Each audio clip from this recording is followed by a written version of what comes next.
ماقبل میں دو قسم کی طبیعتوں کا ذکر تھا، دو قسم کے لوگوں کا ذکر تھا۔ ایک وہ جو قوت بہیمیہ اور غضبیہ کو عقل کے تابع کرتے ہیں اور عقل کو نقل کے تابع کرتے ہیں، یعنی شرع کے تابع کرتے ہیں، اور دوسری قسم وہ تھی جو قوت شہویہ اور غضبیہ کو نہ عقل کے تابع کرتے ہیں اور نہ شریعت کے تابع کرتے ہیں بلکہ ہوا کے تابع کرتے ہیں۔ بالفاظ دیگر جو نیکی پر بدی کو غالب رکھتے ہیں، اور ایک وہ گروہ تھا جو نیکی کو بدی پر غالب رکھتے ہیں، ان کا بیان تھا۔ اب اللہ ایک مثال دے رہے، اس مثال کے ذریعے سے ایک واقعہ بیان فرما رہے ہیں۔ اس واقعے کے اندر اس گروہ کا ذکر ہے جنہوں نے شہوت کو عقل پر غالب کیا، بدی کو نیکی پر غالب کیا، جنہوں نے اپنے آپ کو شریعت کے حوالے نہیں کیا بلکہ شیطان کے حوالے کیا۔ صالح علیہ السلام کا وہ عظیم معجزہ جو ہے اس کا ذکر ہے۔ اللہ ارشاد فرما رہے کذبت ثمود بطغواہا، قوم سمود نے جھٹلایا سرکشی کر کے۔ سرکشی کون کرتا ہے؟ جو اللہ کو بھی نہ مانے، رسول کو بھی نہ مانے، ٹھیک، جو احکام شریعت کو پس پش ڈال دے، جی ساڈے سمجھ تو باہر ہے، ٹھیک ہے جی 5 ٹائم نہیں پڑھن ہوندی، اس طرح کے جو لوگ ہیں ان کو سرکش کہا جاتا ہے۔ 5 گھنٹے میلوں پر کھڑے ہوا جا سکتا ہے، 6 گھنٹے کا لمبا سفر کیا جا سکتا ہے، ایسا ہی ہے۔ اچھا کم از کم 1-1.5 گھنٹہ جو ہے 2-4 بندے مل جائیں نا، کھڑے ہوں، گپ شپ ایک دوسرے پر ہاتھ رکھ کر، وہ سارا کچھ ہے لیکن مسجد میں آنے کے لیے۔ اچھا یہ تو چلو گناہگار مسلمان ہے تو مسلمان، اب وہ جو 24 گھنٹے ڈیوٹی دیتے ہیں، بیٹھتے نہیں، کرسی تک نہیں ہے ان کے لیے، کھڑے ہو کر کام کرنا ہے، صلاحیت تو ہے لیکن دنیا میں لگ رہی، کس میں لگ رہی ہے؟ پھر اتنی پاور ان میں، اوور ٹائم بھی لگاتے ہیں، مسلسل کام ہو رہا ہے، آرام کوئی نہیں کیا، اوور ٹائم بھی لگاتے ہیں، ساری صلاحیتیں موجود ہیں۔ یعنی دنیا کمانے کے اندر اتنے ذہین، اتنے چالاک، ٹھیک ہے، تھوڑی سی انویسٹمنٹ کر دیں تو چند دنوں کے اندر وہ مالدار بن جائیں، اتنا اللہ نے ذہن دیا ہے، لیکن آخرت کے لحاظ سے بالکل صفر۔ یہ متمدن قومیں تھیں۔ کوئی بھی قوم نماز نہ پڑھنے سے، روزہ نہ ادا کرنے سے، زکوٰۃ نہ، ان چیزوں سے تباہ نہیں۔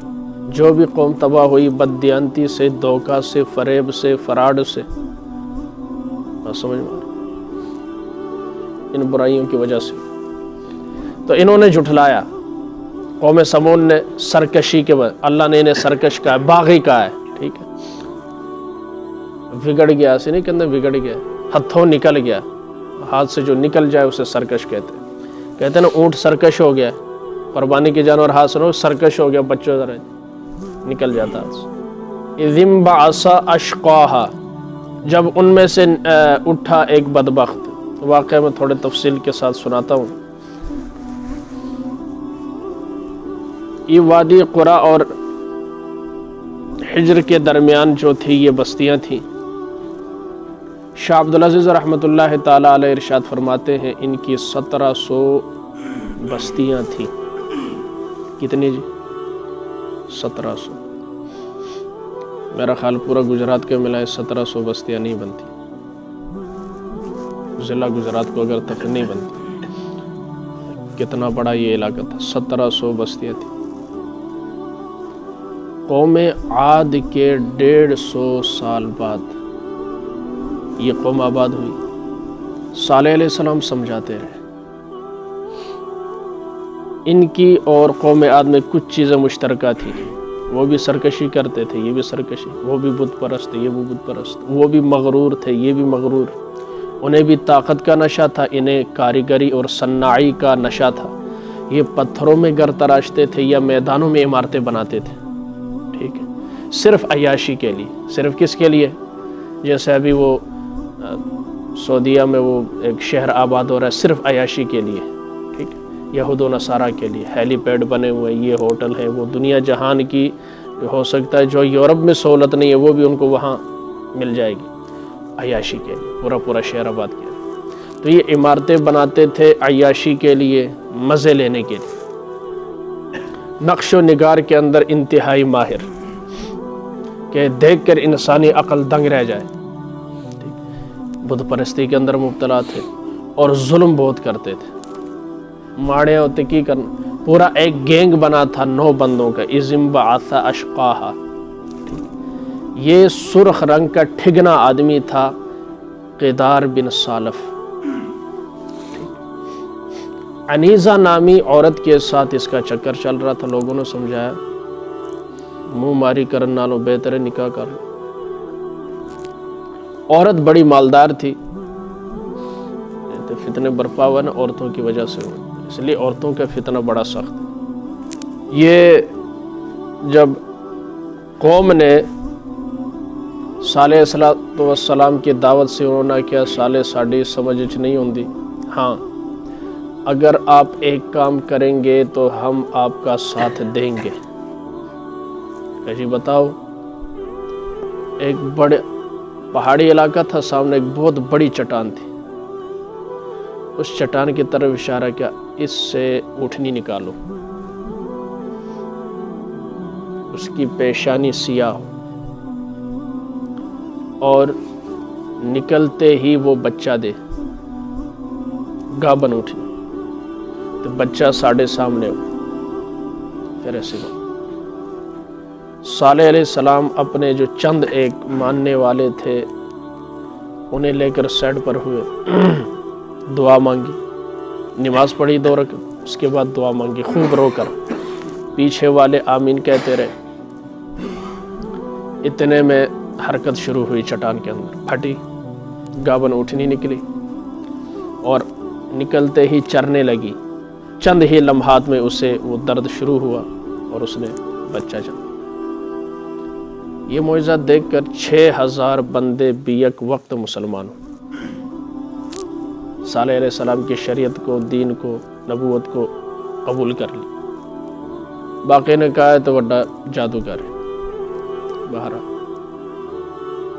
صالح علیہ السلام نے ان سے کہا آپ نے ایسا کرنا ہے، اس اونٹنی کو کچھ نہیں کہنا، اونٹنی کے بارے میں اور پانی کے بارے میں اس کی جو باری ہوگی اللہ سے ڈرنا ہے۔ حضرت ابو موسیٰ اشعری رضی اللہ تعالیٰ عنہ ارشاد فرماتے غالباً کہ میں نے جہاں صالح علیہ السلام کی اونٹنی بیٹھا کرتی تھی وہ جگہ میں نے دیکھی تو میں نے ہاتھ سے اس کو ماپا تو 90 فٹ تھی جہاں اونٹنی بیٹھتی تھی۔ کتنی؟ آپ اندازہ لگا لیں، یہ 40 فٹ ہے، اس کو ڈبل کرے، ٹھیک ہے، پھر اوپر 10 ڈالیں، کتنی وہ بڑی ہوگی اونٹنی۔ عجیب الخلقت وہ اونٹنی، ظاہر فرمائشی معجزہ تھا نا، فرمائشی معجزہ تھا، مانگا تھا، اور بڑے چٹان سے، پھر ظاہر اس کو دیکھ کر دوسرے جانور بھاگ جاتے تھے، دوسرے جانور بھاگ جاتے۔ وہ جس دن اس کی باری ہوتی تھی سارے کنویں کا پانی پی لیتی تھی، دوجے بڑے تنگ آئے سے، لیکن یہ اس کا فائدہ تھا کہ پورے محلہ والے جو تھے وہ اس کا دودھ لینا چاہے، اتنا دودھ دیتی تھی، سب کو دودھ مل جاتا تھا، پانی کی جگہ کیا مل جاتا تھا؟ دودھ مل جاتا، جتنا لینا چاہے وہ مقدائی کوئی نہیں سی۔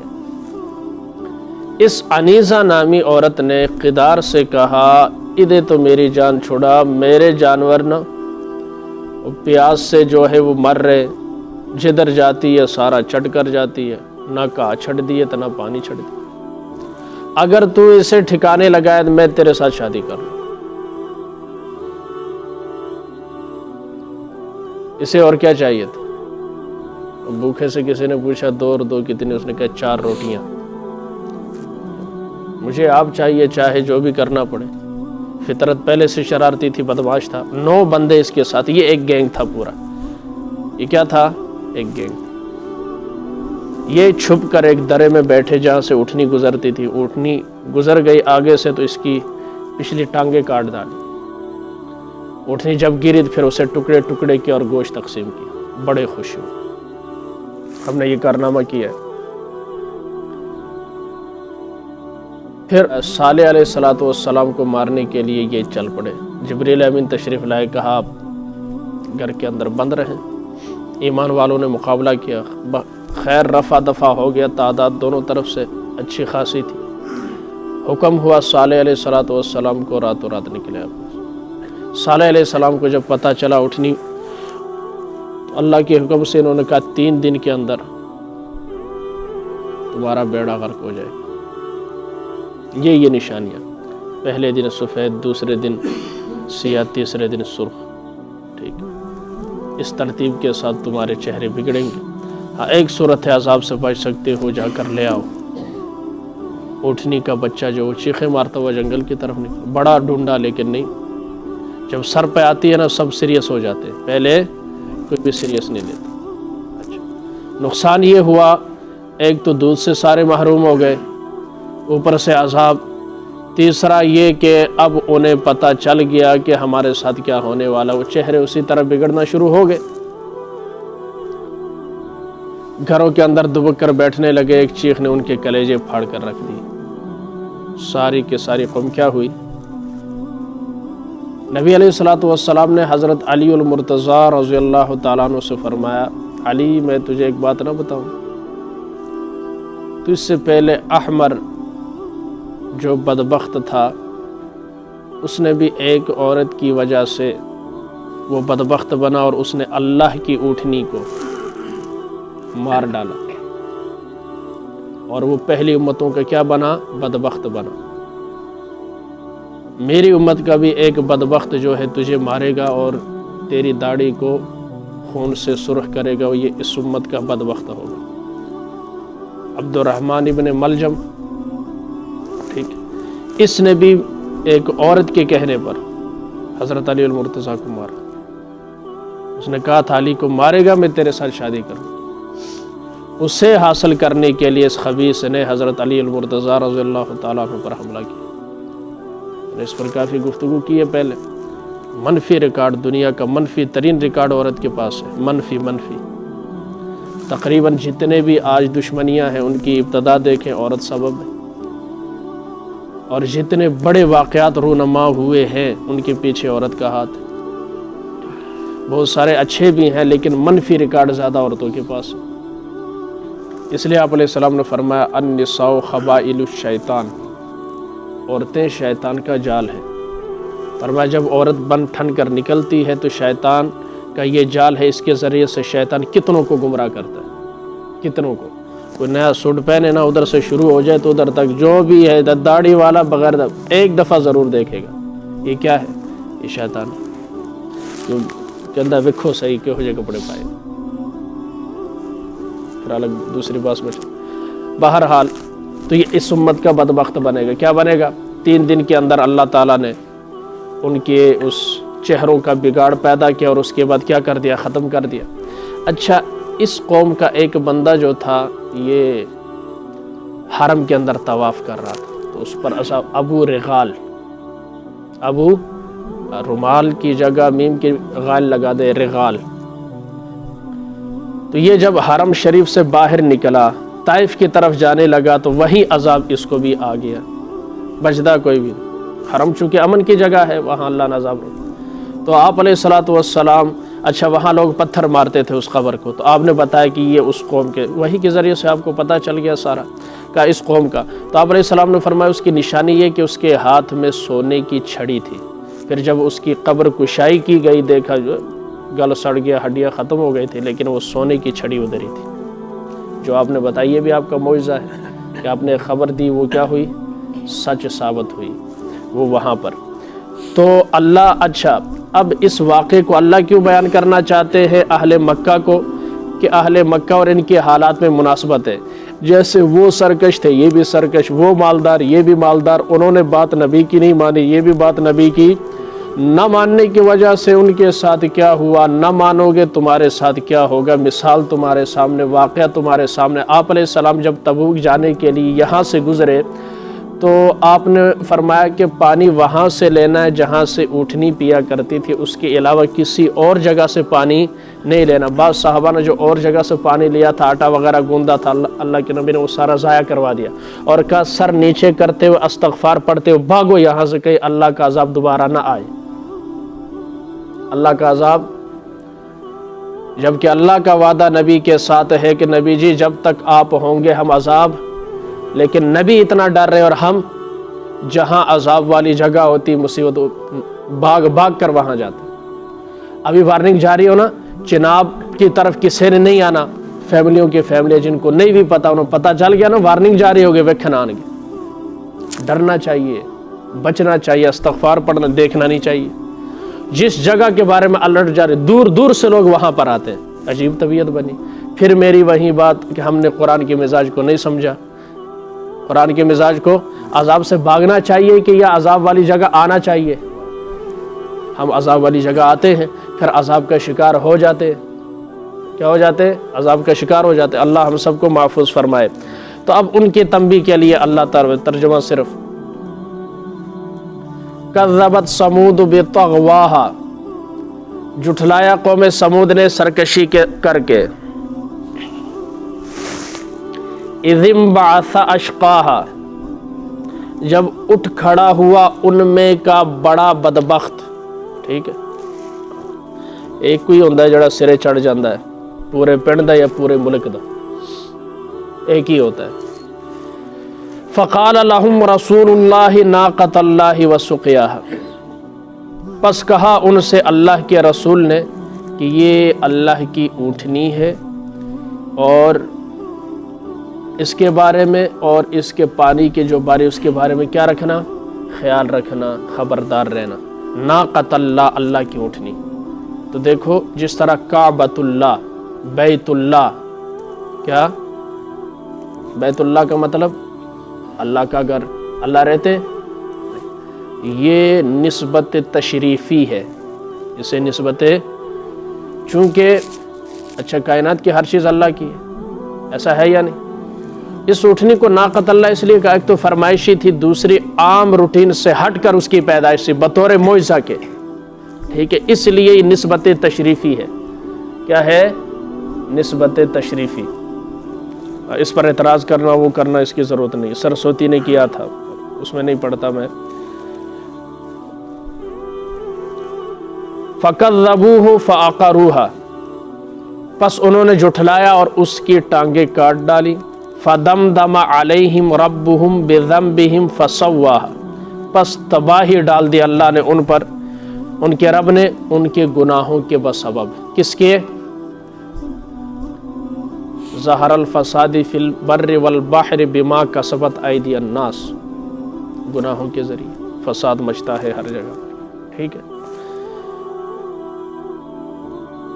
ولا یخاف عقباہا، دنیا کا قانون ہے کہ جب بادشاہ سزا دیتے ہیں تو پہلے وہ سوچتے ہیں کہ اس تنظیم کو یا اس بندے کو ہم اگر ہاتھ ڈالیں کہیں گڑبڑ نہ ہو جائے، ٹھیک ہے نا، اس وجہ سے اپنے فیصلے مؤخر کرتے ہیں، کوئی طریقہ اپنا۔ تو اللہ ارشاد فرماتے ہیں کہ ہم نے انہیں تباہ کیا، ہمیں کوئی پرواہ، ہمیں کوئی خوف لاحق، اللہ کو کیا خوف؟ نہ ان میں کوئی احتجاج کرنے والا تھا، نہ کوئی داروگیر کرنے والا تھا، کوئی رندہ تو کردہ، کسی ایک کو اللہ نے، ایمان والوں کو کہا راتوں رات نکل جاؤ۔ اللہ کا یہ دستور قانون رہا جب تک نبی ہے۔ ہاں مکہ کے اندر بھی ایسا ہی ہوا، جب تک آپ مکہ میں تھے کافروں پر عذاب، جب آپ مدینے چلے گئے 1.5 سال کے بعد بدر کی صورت میں، احد کی صورت میں، خندق کی صورت میں ان کے اوپر عذاب مسلط ہوا کہ نہیں؟ ذلیل و خوار ہوئے حدیبیہ کی صورت میں، اللہ نے انہیں شکست۔ جب تک آپ مکے میں تھے سہ رہے تھے، پھر بس نکلنا پڑا، ہجرت کا حکم ہوا، پھر سمجھو اس دن سے ان کے دن گنے جا چکے۔ تو جب تک نبی موجود ہوتا ہے عذاب نہیں ہے۔ ہاں آج نبی کی تعلیمات موجود ہے، اگر تعلیمات پر عمل کریں گے تب بھی عذاب نہیں آئے۔ اللہ کا کلام موجود ہے، جب تک اس کے احکامات پر عمل کریں گے عذاب انتم الاعلون ان کنتم مومنین، اللہ کا وعدہ ہے۔ سورت کے خواص کہ جو آدمی اس سورت کی کثرت سے تلاوت کرتا ہے وہ ہر میدان میں کامیاب رہے گا، ہر میدان میں۔ اس سورت کا دم کیا ہوا پانی یا اس کا دم کیا ہوا جو تعویذ ہے، اسے پینے سے دھو کر جو آدمی پیتا ہے، اگر اسے گھبراہٹ یا خوف سوڑ پیندے ہی مینوں جیسا ڈر لگتا ہے، ٹھیک ہے، تو یہ مر جاتا رہے گا۔ اس کا دم کیا ہوا تعویذ یا اس سے پانی پر دم کر کے وہ پانی پیے گا تو خوف اور ان چیزوں کا جو کیا ہے گھبراہٹ کا وہ جو مرض ہے وہ جاتا رہے گا۔ ایک اور ہے وہ بہت منفی ہے، کچھ چیزیں بتانے والی نہیں ہوتی، وہ میں نہیں بتاتا۔ اللہ تعالیٰ سے دعا اللہ تعالیٰ ہمیں ہر طرح کے گناہوں سے محض اپنے فضل و کرم سے محفوظ رکھے، اللہ اور اس کے رسول کی اطاعت کے اندر رہتے ہوئے زندگی گزارنے کی اللہ ہمت اور توفیق عطا فرمائے۔